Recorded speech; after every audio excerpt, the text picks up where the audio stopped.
좋으신 우리 주님이 오늘도 우리와 함께 하십니다. 오늘 우리가 함께 묵상할 말씀은 시편 52편입니다. 창세기에 보면 야곱은 이삭의 쌍둥이 아들 중에 둘째로 태어납니다. 그런데 형 에서가 가진 장자의 권한을 빼앗기 위해서 아버지 이삭을 속이고 또 형 에서를 속여 결국 야곱은 장자의 축복권을 얻게 되지만 그로 인해서 형의 미움을 받아 외삼촌 라반의 집으로 피신하게 되는 이야기, 우리 모두 다 잘 알고 있습니다.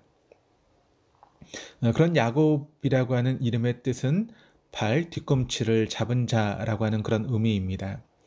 어머니 리브가의 태중에서부터 쌍둥이 형과의 경쟁을 하다가 형의 발 뒤꿈치를 잡고 나온 모습에서 비롯된 이름입니다. 그 이름처럼 야곱은 끊임없이 경쟁의 삶을 살았습니다. 경쟁에서 이기기 위해 아버지도 그리고 형도 어려울 때 거두어 주었던 외삼촌 라반을 속이는 것도 어려운 일이 아니었습니다. 오직 경쟁에서 이기는 것만을 생각했을 것입니다. 야곱을 묵상하면서 깨닫는 것은 야곱이 가진 경쟁의식이 야곱의 아내들 그리고 야곱의 자식들에게까지 그대로 이어지는 것을 봅니다. 그래서 아내들은 서로 아이를 많이 낳으려고 경쟁을 하고 또 자식들은 서로 아버지의 사랑을 받기 위해 경쟁합니다. 경쟁하는 세상과 가정에서 참된 행복을 발견하기란 쉽지 않습니다. 야곱의 인생에서도 재산은 늘어가고 또 자녀들은 많아지지만 그에게 참된 행복과 만족이 있는지는 의심스럽습니다. 경쟁으로 점철된 가정이 서로 간 시기하고 질투하는 모습은 어쩌면 당연한 것입니다. 그렇게 늘 경쟁하던 야곱의 인생에 전환점이 생깁니다. 바로 얕본 나루에서 하나님의 사자와 씨름하게 되는 사건입니다.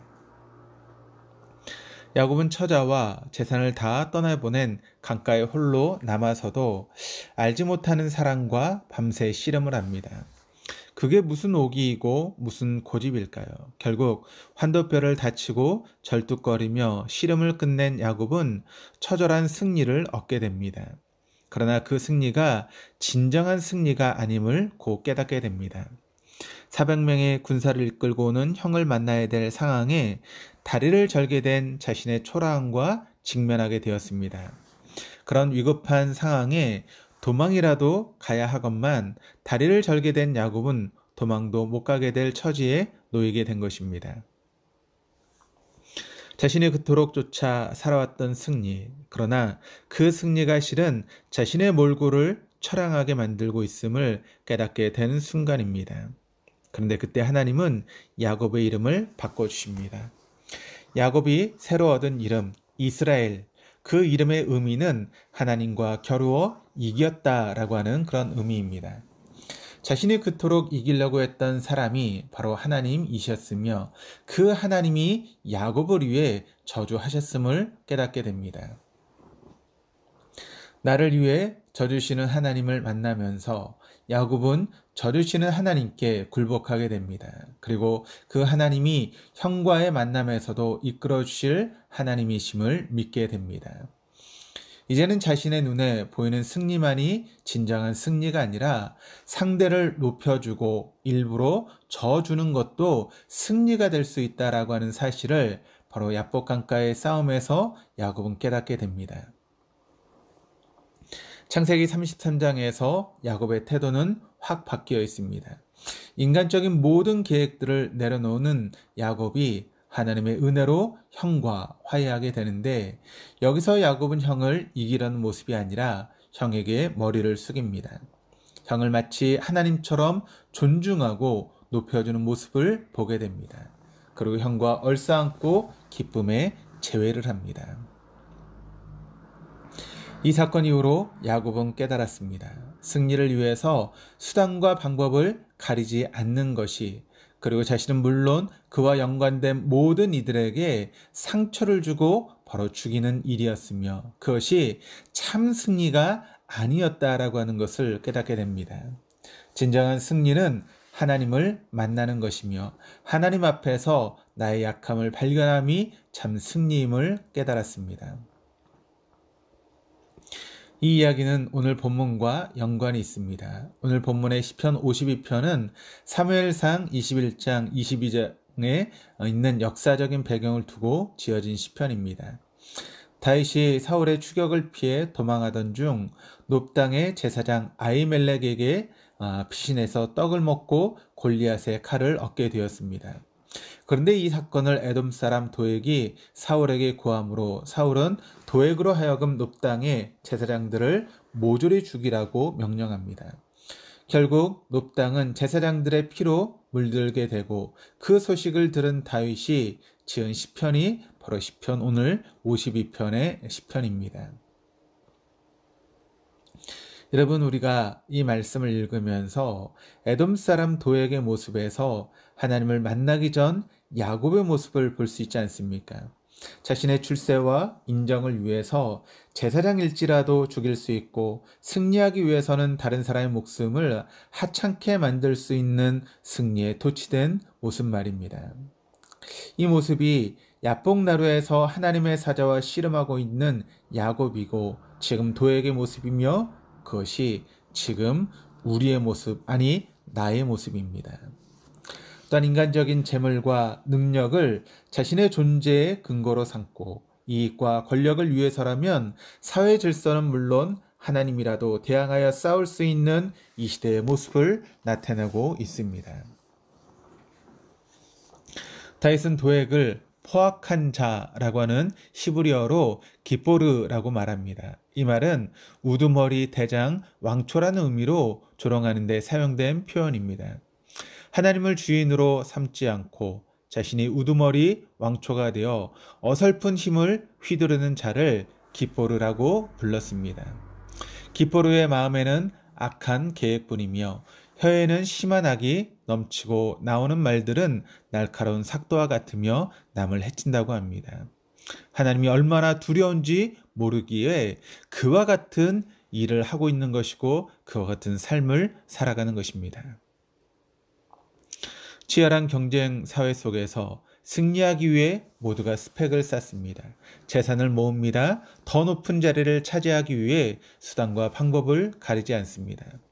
그런 치열한 경쟁 속에서 상대를 밟고 일어섰다라고 생각하지만 자신도 피가 흐르고 있음을 보지 못하는 것입니다. 오를 수 있을 만큼 올랐지만 그에게 주어지는 것은 승리와 상급이 아닌 바로 하나님의 심판입니다. 오늘 본문 5절이 이렇게 기록을 합니다. 그런즉 하나님이 영원히 너를 멸하시며 너를 붙잡아 내 장막에서 뽑아내며 살아있는 땅에서 내 뿌리를 빼시리로다. 그렇다면 지금 이 시대에 우리가 어떻게 사는 것이 바른 그리스도인으로 사는 것일까요? 우리도 처절한 진흙탕 싸움을 해야 하지 않을까요? 더 높은 자리를 차지하는 것이 하나님께 영광이 되는 것이 아닙니까? 이대로 바로처럼 당하고 살아간다면 내 속에 화병이 생겨 원수들보다 먼저 죽게 되지 않을까요? 그러나 다윗은 참된 승리가 무엇인지 8절에서 답하고 있습니다.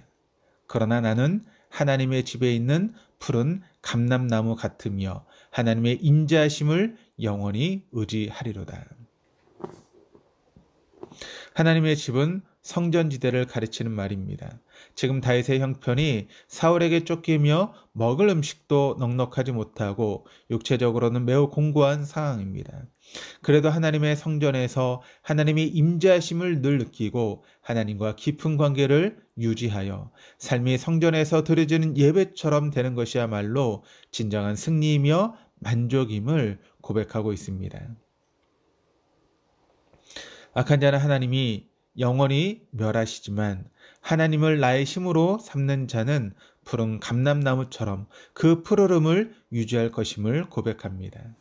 그는 하나님의 보호 아래 하나님과 신령한 교제를 유지하기에 하나님이 허락하시는 진정한 승리를 맛보게 될 것입니다.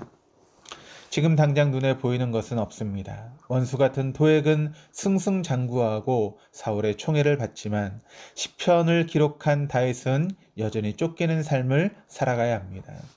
억울하게 죽은 놉당의 제사장들을 다시 살릴 수도 없는 것 아닙니까? 제사장 아히멜렉이 다윗을 도와 죽임을 당했다는 소문이 퍼지면 앞으로 어느 누가 다윗을 도와주려고 하겠습니까? 도에게 승승장구를 보며 어쩌면 너도 나도 제2의 도액이 되어 다윗을 저주하며 고발하려고 할 것입니다. 그러나 시편을 끝내는 다윗에게 불안과 주저함은 없습니다. 그 이유는 다윗이 자신의 정체성을 자신이 가진 재산이나 지위나 형편이나 상황에 두지 않기 때문입니다.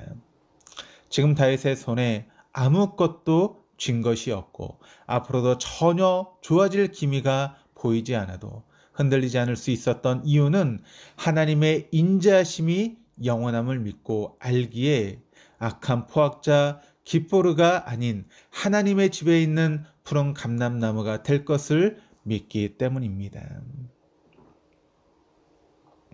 오늘 시편 52편의 고백이 저와 여러분의 고백이 되어서 우리 모두가 하나님의 집에 있는 푸른 감람나무와 같은 삶을 살아갈 수 있기를 주님의 이름으로 축원합니다.